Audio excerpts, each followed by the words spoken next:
The Idries Shah Foundation podcast. Practical psychology for today. Featuring the works of Idries Shah, narrated by David Ault.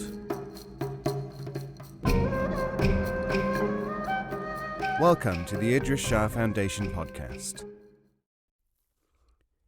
On this edition of the podcast, we will hear selections from Special Problems in the Study of Sufi Ideas by Idries Shah. Difficulties in understanding Sufi materials.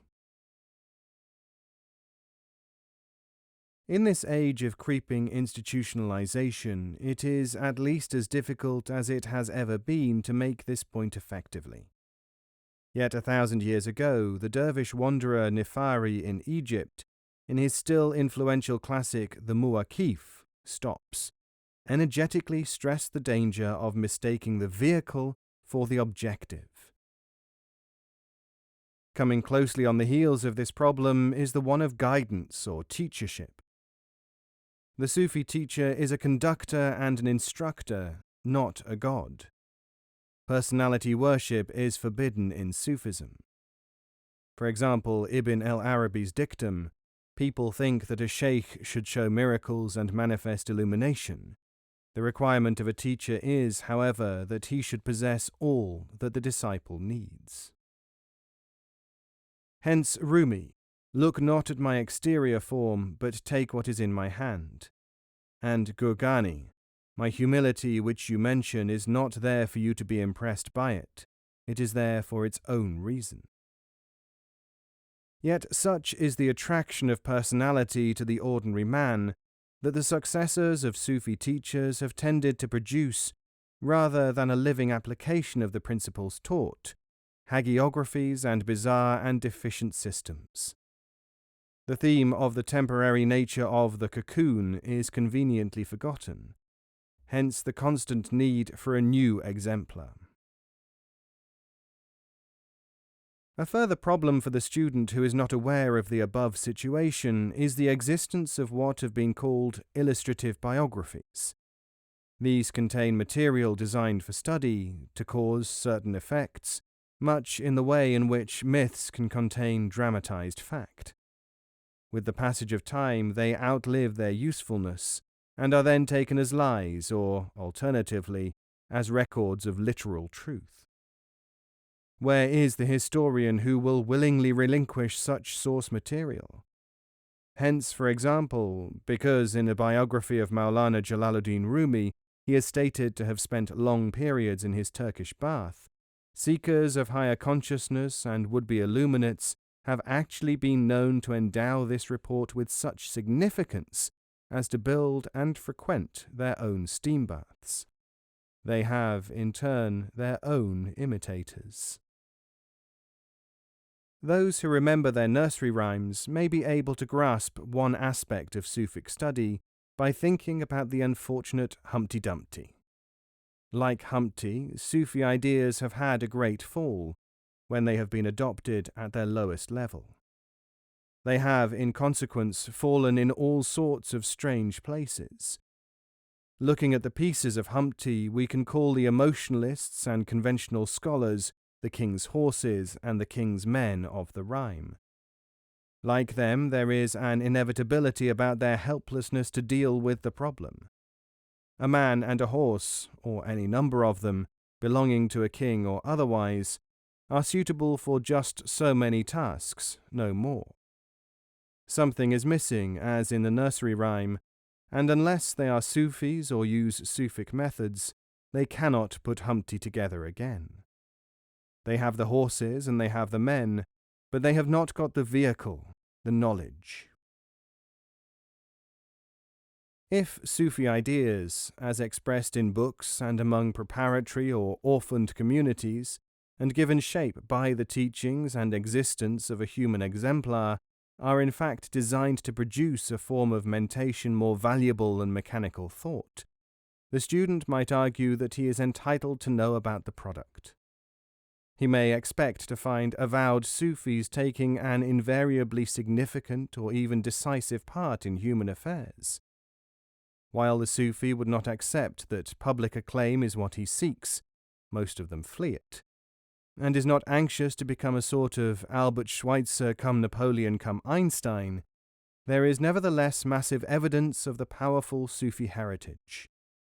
More surprising than that, for those who seek to label and limit Sufism as simply this or that cult, is the extent and variety of the Sufi impact, even setting aside the Sufi claim that their greatest figures are almost always anonymous.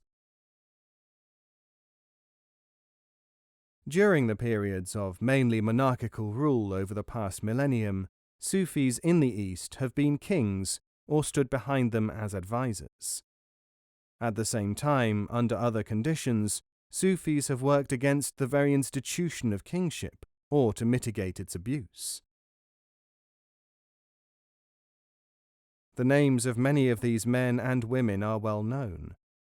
The Mughal Dara Shikoh of India sought to form an esoteric bridge between his Hindu, Muslim, and other subjects. Sufi patriots have fought against foreign tyrants, just as Sufi soldiers have fought for the preservation of existing states, sometimes on a grand scale, as with the Sufi-inspired Janissaries of Turkey, the resistance leader Shamil of the Caucasus, the Senussi of Libya, or the dervishes of the Sudan. Almost all the literature of Persia in the classical period is Sufic, and so are innumerable scientific, psychological, and historical works. The citations just made are a matter of historical record and could be greatly increased in range and number. Whereas the fragmentary researches of committed scholars upon which I have drawn in this discourse have their inestimable value in the preservation of fact, it remains for a new spirit of learning to assemble and collate the extent and value of the Sufi activity in human society. In this way we may preserve the gains and reduce the losses.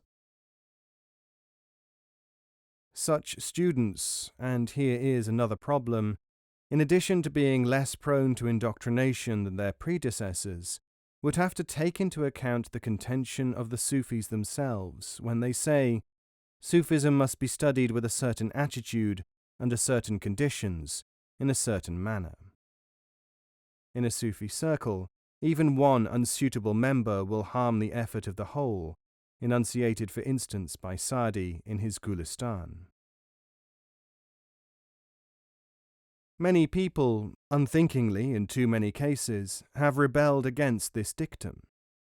But is it, after all, so very different from saying, economics must be studied with a certain attitude, the desire to understand, under certain conditions, the discipline of scholasticism and the right books, in a certain manner, following a curriculum devised by those who know the subject properly?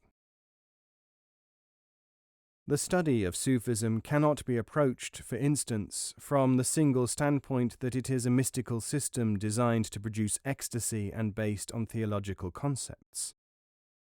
As a Sufi poem by Omar Khayyam states, in cell and cloister, in monastery and synagogue, here one fears hell, another dreams of paradise.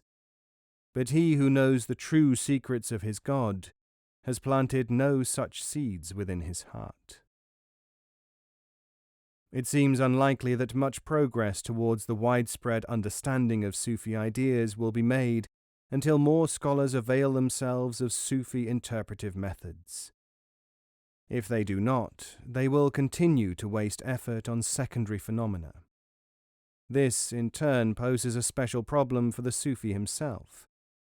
As Ibn al-Arabi has said, the Sufi must act and speak in a manner which takes into consideration the understanding, limitations, and dominant concealed prejudices of his audience. The correct study of Sufi ideas depends upon the supply and right use of the literature and also the contact with the Sufi instructor.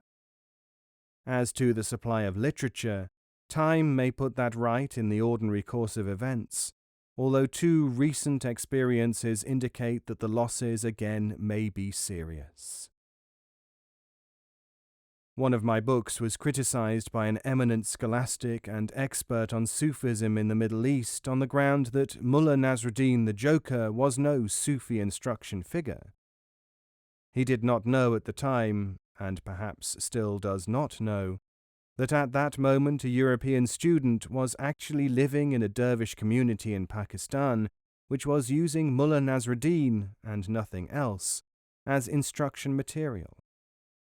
An account of these studies was recently published in a British journal of religion. But merely adding to the information on Sufism is not enough. Not long ago, when I was innocently inquiring about holiday prospects from a Western intellectual whom I buttonholed on a Greek island, he rounded on me with a fair amount of abuse. Brandishing a copy of one of my own books, he said, "You are wasting your time thinking about a holiday and trying to waste the time of a man who is reading this book, something more important than all your holidays." Example of Sufi Ideas from Jalaluddin Rumi, 1205 to 1273. Man is the product of evolution.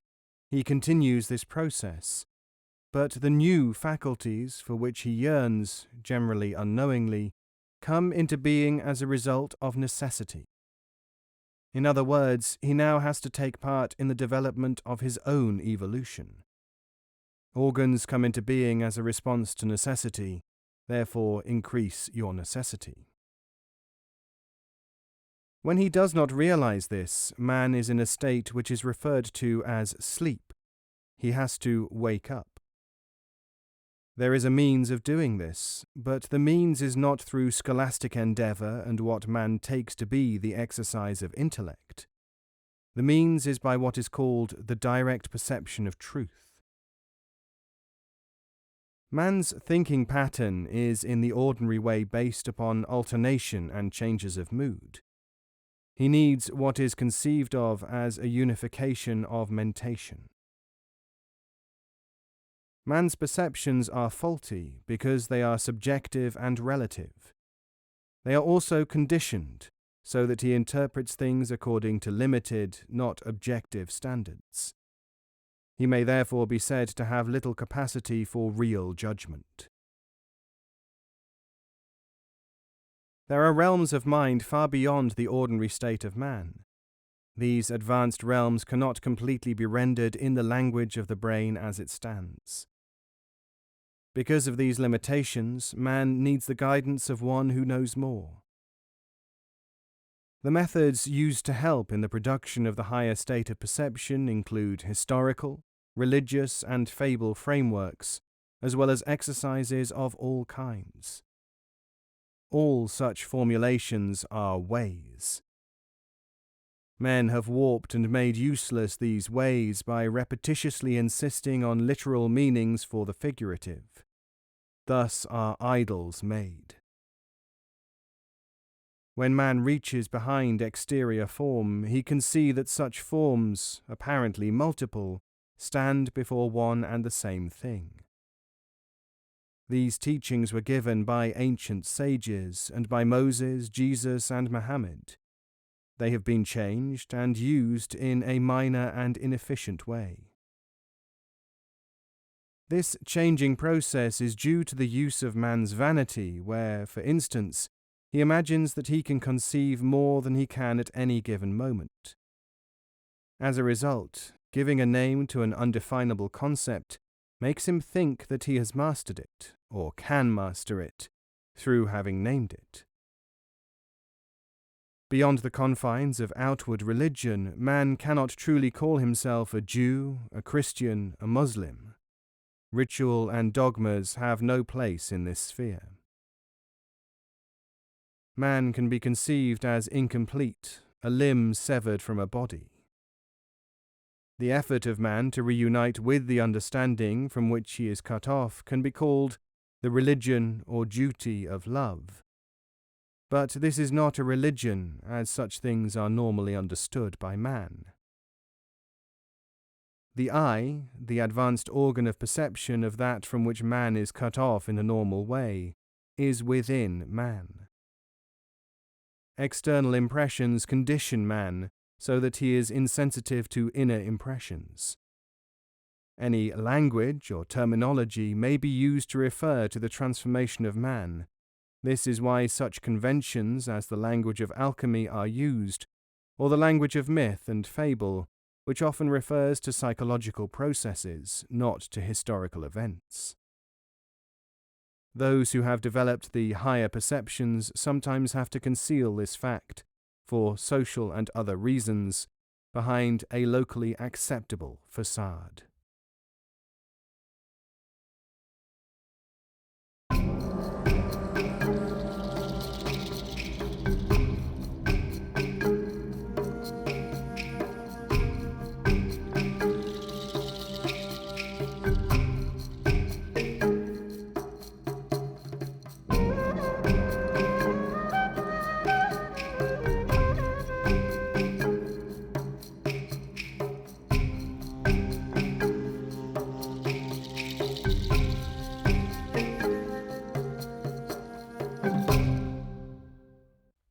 This audio is made available by the Idries Shah Foundation and is copyright 2019. All rights reserved.